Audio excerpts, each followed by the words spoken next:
Ladies and gentlemen, welcome to Chanel Jasmine, the best novel Chanel for romantic stories. Hai guys, selamat datang di channel Jasmine, channel terbaik untuk menyimak novel-novel romantis. Mohon dukung channel ini dengan subscribe, like dan share video-video yang ada di channel ini. Terima kasih. Perintah Kaisar Naga bab 4303, 4304. Menurutku cukup menarik, Master Qian, silakan pimpin jalannya. Ujar Dev dengan antusias, ingin tahu seberapa banyak orang yang bertaruh atas kemenangannya. Tuan Chen, jika Anda melihat taruhan, jangan sampai marah ya. Master Qian tersenyum ringan, lalu membawa Dev dan Ji Yun menuju tempat perjudian yang dikelola langsung oleh Paviliun Wantong. Dev sudah menyadari bahwa banyak orang mungkin bertaruh pada kemenangan Muking, mengingat perbedaan tingkat kekuatan mereka yang begitu besar. Begitu mereka tiba di depan tempat perjudian, suara gaduh langsung terdengar dari dalam. Aku bahkan mempertaruhkan pakaianku sekarang. Aku bertaruh bahwa Dev pasti menang. Kalau ada di antara kalian yang percaya padaku, ayo bertaruh bersamaku. Suara seseorang terdengar keras, bahkan dia mempertaruhkan pakaiannya. Tuan Chen, ternyata ada juga orang yang begitu mendukung Anda. Ji Yun merasa penasaran dan melirik Dev dengan heran. Dia tidak mengerti siapa yang akan mendukung Dev seperti ini di kota Nanjing. Bahkan Master Qian sedikit terkejut, tidak menyangka ada seseorang yang begitu yakin dengan kemenangan Dev. Dev hanya tersenyum ringan, karena dia sudah mengenali suara itu sebagai suara Sen Jizi. Sen Jizi, pakaianmu yang compang camping itu, berapa harganya? Kamu bahkan mempertaruhkan pakaianmu, ejek seseorang dari dalam. Benar, kamu sudah mempertaruhkan semua uangmu dan sekarang pakaianmu. Apakah Dev itu ayahmu, sehingga kamu begitu mendukungnya? Sen Jizi, Tuan Muda Muking saat ini sudah mencapai alam Mahayana tingkat 1 dan kabarnya hampir menembus ke tingkat kedua. Bagaimana mungkin Dev bisa menjadi lawannya? Kamu hanya seorang penipu, dan sekarang kamu ingin orang lain ikut bertaruh bersamamu. Siapa yang sebodoh itu? Kerumunan terus mengejek Sen Jizi. Di kota Nanjing, Sen Jizi cukup terkenal. Banyak orang yang mengenalnya sebagai orang yang sering melakukan penipuan, sehingga tidak ada yang percaya padanya, apalagi mau bertaruh bersamanya. Jangan terlalu percaya diri. Ingatlah, orang tak bisa dinilai dari penampilan, dan laut tak bisa diukur dengan sekop, jawab Sen Jizi sambil tetap yakin. Dev pasti akan menang, seru Sen Jizi dengan penuh keyakinan. Aku sudah bertarung dengannya, dan aku tahu betul seberapa kuat dia. Kalian percaya atau tidak, terserah.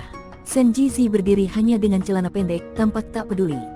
Harus diingat, ini adalah kota Nanjing, yang terkenal dengan kondisi ekstrim dinginnya.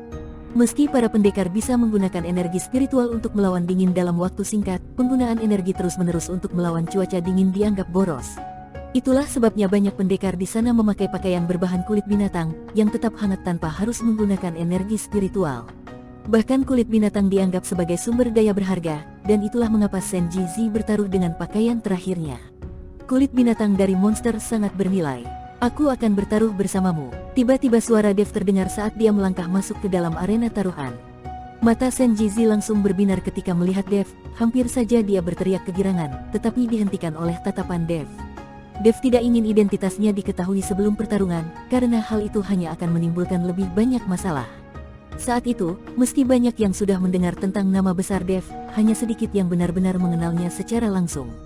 Memahami isyarat dari Dev, Sen Jizi dengan cepat berkata, "Anak muda, kau bijaksana.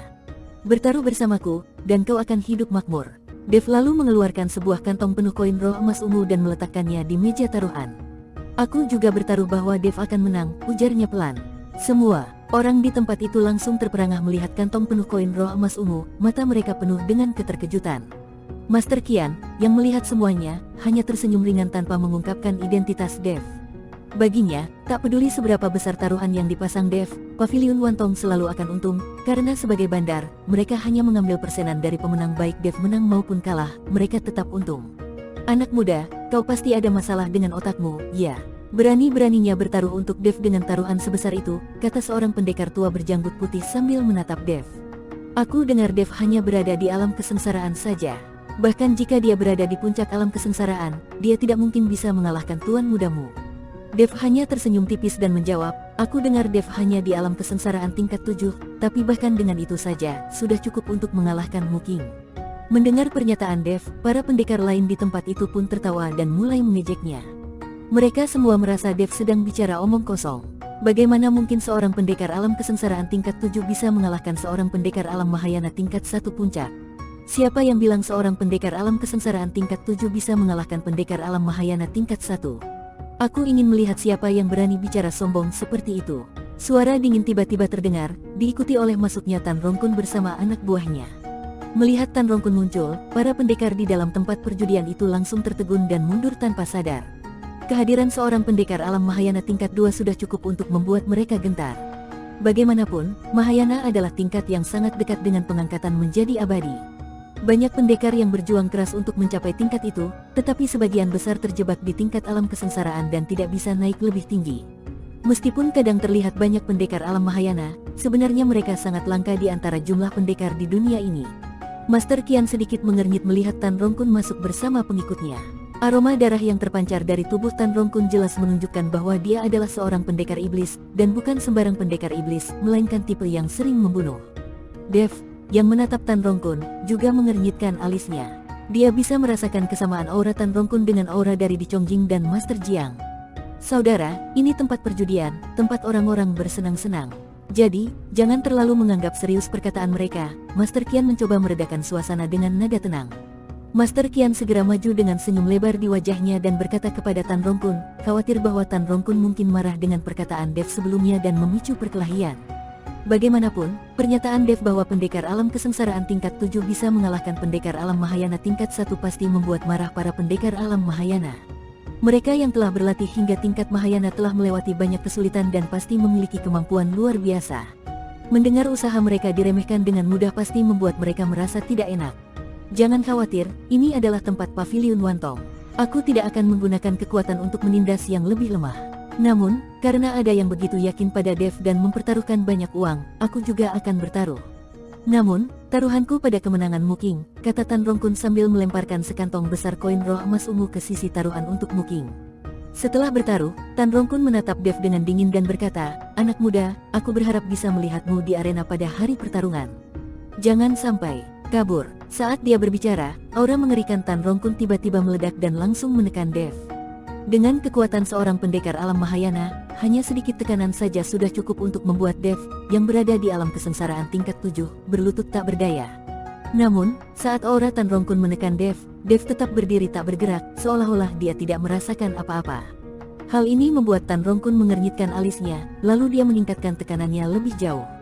Meskipun Dev tidak bergerak, banyak orang di sekitarnya mulai merasa kewalahan. Beberapa dari mereka menggertakkan gigi dan berusaha keras untuk menahan tekanan itu, sementara yang lain langsung jatuh ke tanah. Saudara, tolong hargai kami di Paviliun Wantong dan jangan membuat keributan di sini, kata Master Qian dengan wajah merah padam, berusaha menenangkan Tan Rongkun. Bahkan Master Qian kesulitan menahan tekanan aura Tan Rongkun dan terpaksa menggunakan nama besar Paviliun Wantong untuk menghentikannya. Setelah mendengar permintaan itu, Tan Rongkun akhirnya menarik kembali auranya, menatap Dev dengan rasa penasaran, lalu berbalik dan pergi bersama anak buahnya. Bersambung.